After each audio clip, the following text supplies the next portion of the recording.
Pessoal, para mais um react, tá?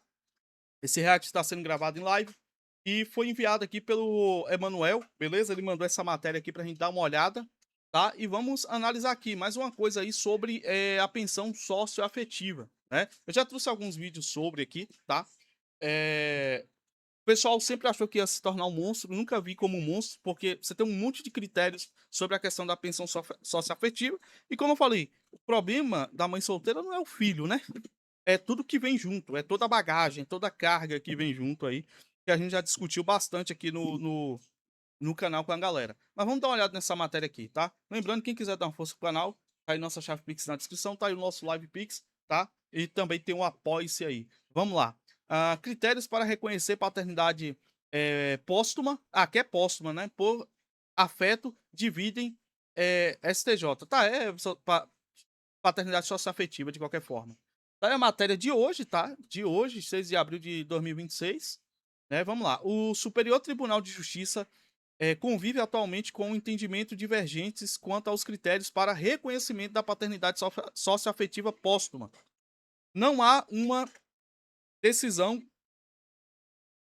vinculante da Corte em recursos repetitivos sobre o tema, o que abre espaço para duas correntes opostas nos precedentes das turmas de direito privado. A discordância diz respeito à necessidade ou não de comprovação de manifestação da vontade do pai ou da mãe em assumir a pessoa como filho.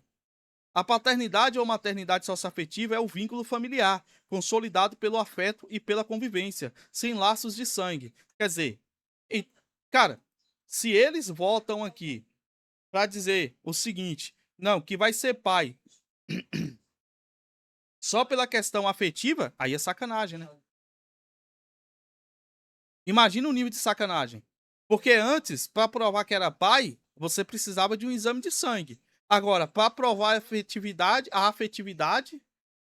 não precisa de nada. É o que o juiz vai determinar. No momento que o cara diz assim, eu quero assumir a paternidade dessa criança, é problema do cara.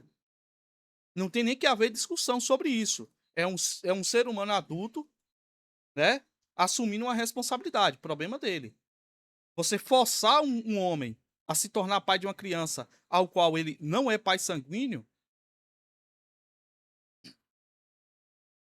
a paternidade ou maternidade socioafetiva é o vínculo familiar consolidado pelo afeto e pela convivência, sem laços de sangue. Ela se manifesta pela chamada posse do estado de filho, quando alguém assume de forma pública e contínua as responsabilidades do cuidado.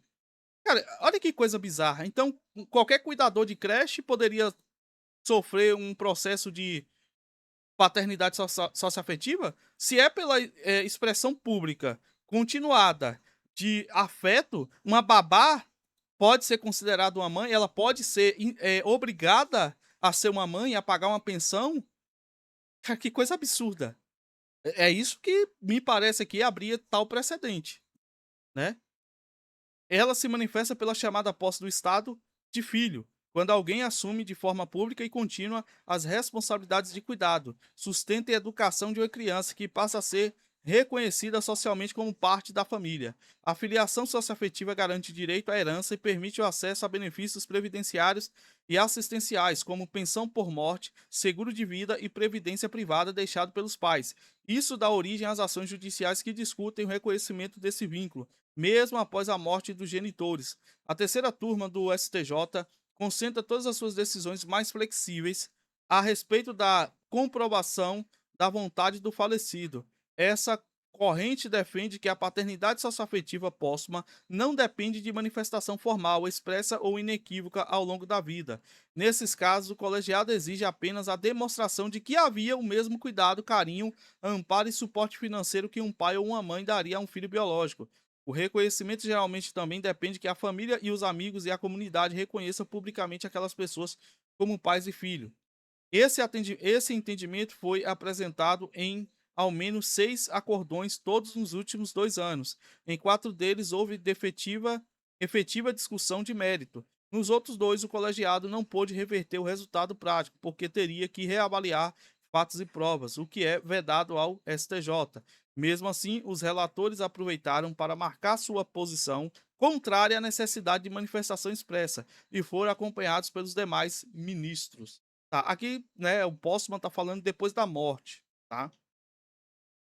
Cara, se vivo já é um negócio complicado pra você provar essa tal efetividade depois do cara morto, velho. Porque aí vai entrar em conflito com a família, né. Aí um exemplo, o cara estava se relacionando com a mulher, o cara morre, você tem os outros filhos do casal, esse filho aqui da mulher que estava atualmente não é filho legítimo, né, não é filho de sangue. Aí você tem os filhos de sangue dele, da outra mulher, ou os parentes que são os ascendentes que poderiam ficar com essa herança. Eles vão ter que brigar com esse suposto filho, que ele não registrou nem nada. Há também a corrente mais rigorosa, que exige a comprovação da vontade do falecido de estabelecer laços de parentesco. A principal via apontada para isso é a manifestação por meio de testamento ou, que é o correto, né? Escritura pública. Mas há menções a outras possibilidades, como registrar a pessoa como filho ou dependente em clubes sociais, planos de saúde, seguros de vida, previdência privada, declaração de imposto de renda, certidão de batismo, convites de casamento, etc. A tese mais restritiva aparece principalmente em decisões da quarta turma. Ela é expressa em ao menos 5 acordões desse colegiado desde 2022. Por outro lado, apenas um deles entrou no mérito do caso. Os outros tiveram posicionamento explícito do relator nesse sentido, mas esbarraram em questões processuais, como a proibição de reavaliação de provas e a falta de contestação de fundamentos específicos da decisão anterior e a deficiência na comprovação de divergência jurisprudencial. Antes de caminhar para a corrente mais flexível, a própria terceira turma também registrou o entendimento mais rigoroso em ao menos 3 acordões, embora nenhuma deles tenha sido resolvido no mérito. Todos se encaixaram na mesma situação de óbice processual, mas com manifestação explícita do relator pela tese favorável à comprovação da vontade. Os casos. Em um dos julgamentos feitos pela terceira turma, no último ano, o caso era de um homem, hoje adulto, que foi criado desde os 2 anos de idade por um casal que nunca formalizou sua adoção. Com 17 anos, ele passou a morar com sua mãe biológica, mas convivia diariamente com um pai socioafetivo. Um caso bem complicado, né? O STJ reconheceu a filiação socioafetiva mesmo depois da morte do pai. Como apontado pelo ministro, o autor era tratado da mesma forma que as filhas biológicas do falecido e reconhecido por toda a família como parente. Em outro caso, o mesmo colegiado reconheceu o vínculo porque o pai socioafetivo foi o declarante na certidão de nascimento tardia da outrora e a incluiu como dependente do imposto de renda, enquanto a mãe socioafetiva tirou licença maternidade e auxílio creche para cuidar dela. Aqui fica bem mais fácil, né? Outra decisão favorável à autora se baseou em matrículas escolares e no fato de que o pai socioafetivo já falecido conduziu a mulher ao altar em seu casamento e concordou em ser chamado de pai no convite matrimonial. Até mesmo fotografias em momentos de lazer e postagem em redes sociais com os vocativos pais e papes. Ah, tá. Aqui é nas redes sociais, tá, tá. Foram considerados suficiente pela terceira turma para comprovar que 3 enteadas tinham a posse do estado de filhas em relação ao padrasto falecido. Por outro lado, a quarta turma, em uma única decisão que entrou no mérito, negou a filiação socioafetiva de uma mulher em relação ao seu tio materno. O magistrado justificaram que, embora ela tenha fornecido sustento, educação e zelo diário, sempre a apresentou publicamente somente como sobrinha. Aqui fica. Porra, aqui não tem como, né? Já tem um grau de parentesco. Ou afiliado e não a incluiu como herdeira em seu testamento. Em um dos acordões nos quais o debate central ficou prejudicado por questões processuais. O ministro relator Antônio Carlos Ferreira reproduziu apontamentos de acordão de segunda instância. O falecido era um homem altamente instruído, com formação em medicina e direito, ou seja, sabia de seus direitos e das repercussões de seus atos, mas não deixou nenhum documento que demonstrasse a paternidade socioafetiva. Fotografias de eventos familiares públicos apresentadas pela autora não bastaram, também sem solucionar o mérito do outro caso. O ministro relator João Otávio de Noronha registrou que os tios-avós da outrora exerceram sua guarda e deram afeto, mas não viu provas de que isso representasse uma intenção de se tornarem pais socioafetivos. O acordão apontou a existência do registro escrito testamento ou doação de bens e sinalizaram tal objeto. Que sinalizassem tal objeto, né? Não apontou, né? O acordão apontou a inexistência, tá? O fato de consenso. Na visão de Maria Berenice Dias, advogada especialista em direito da família e desembargadora aposentada do Tribunal de Justiça do Rio Grande do Sul, não é necessária a comprovação da vontade do falecido, porque isso não é um requisito para a paternidade socioafetiva, mas sim para a adoção póstuma. Segundo ela, quando o reconhecimento da socioafetividade é buscado depois da morte do genitor, o judiciário costuma fazer esse embaralhamento de conceitos. Conforme o Estatuto da Criança e do Adolescente, a adoção póstuma pode acontecer quando houver manifestação inequívoca da vontade dos adotantes. É, a vontade, mas o adotante morrer antes do fim do procedimento. A jurisprudência passou a admitir que a adoção póstuma poderia ser reconhecida mesmo se a pessoa não movesse uma ação de adoção, desde que comprovada a intenção. Como vai comprovar? Mas a desembargadora aposentada explica que a paternidade socioafetiva diz respeito a situações já existentes. O conceito é similar à união estável. Quando nasce a união estável, ela se constitui com o passar do tempo. O mesmo vale para a filiação socioafetiva. Para Dias, é possível reconhecer a filiação socioafetiva a partir de provas de que as partes conviviam e de que o pai ou a mãe pagava as contas da criança de que o filho se sentia pertencente à família.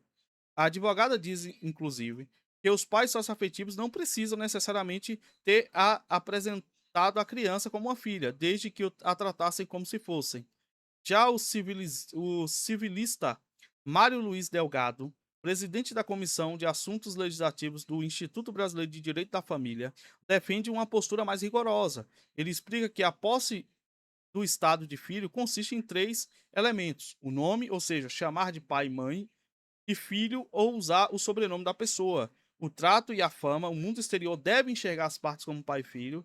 De acordo com o advogado, essa situação exige manifestação de vontade recíproca. O pai quer ser pai e o filho quer ser filho. Quando um deles já morreu, fica muito difícil investigar essa vontade.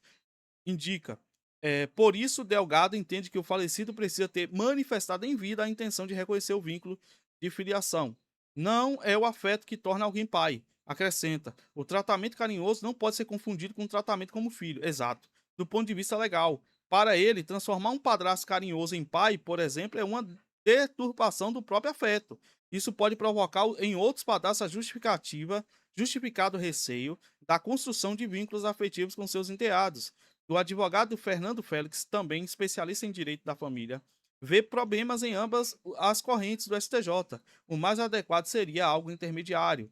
Com a relação à corrente mais restritiva, Félix considera equivocada a exigência do interesse do falecido em garantir efeitos jurídicos patrimoniais ao filho socioafetivo.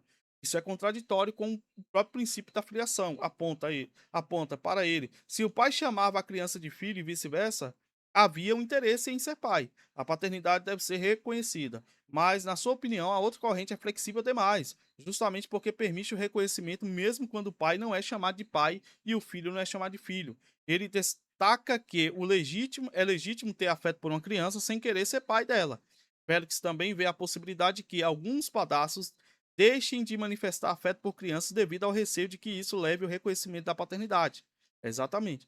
Flexibilizar o nome não é uma atitude correta, diz o advogado, que classifica esse critério como indispensável. Bom, a matéria é boa, os pontos bem levantados, eu acho que tem que ter, sim, né, o ponto principal do advogado aqui, por último, né, o doutor Fernando Félix, e o do Mário Luiz Delgado também é muito bom, e o Fernando ele vai para uma linha mais equilibrada, ou seja, precisa haver clara e expressa manifestação de que existia essa relação de pai e filho. Então não é porque eu cuido de uma criança, logo eu tenho que ser considerado pai. Não significa que eu quero ser pai dessa criança.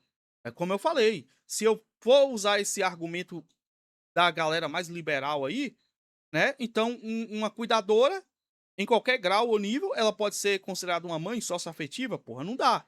Né? Então tem que sim ter, vamos dizer assim, testemunho público de que havia um tratamento de pai para filho, ou seja, se chamava de filho, se chamava de pai. Né? É o correto.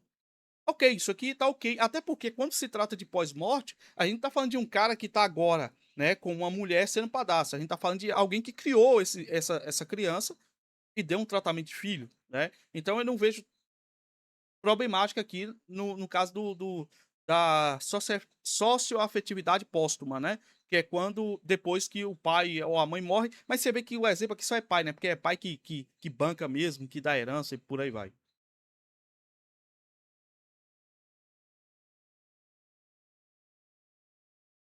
Então, as mídias estão explodindo o termo feminicídio nos casos em que mulheres são mortas pelos seus homens.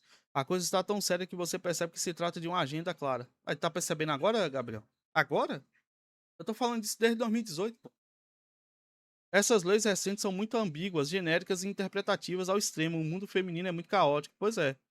Sempre um homem trazendo equilíbrio. Ainda mais que muitas crianças chamam babás de mães, a filha da Virgínia Fonseca chamava a babá de mãe. É, cara, tem que ter muito cuidado com isso, entendeu? É tipo deixar o negócio muito aberto e genérico, pô.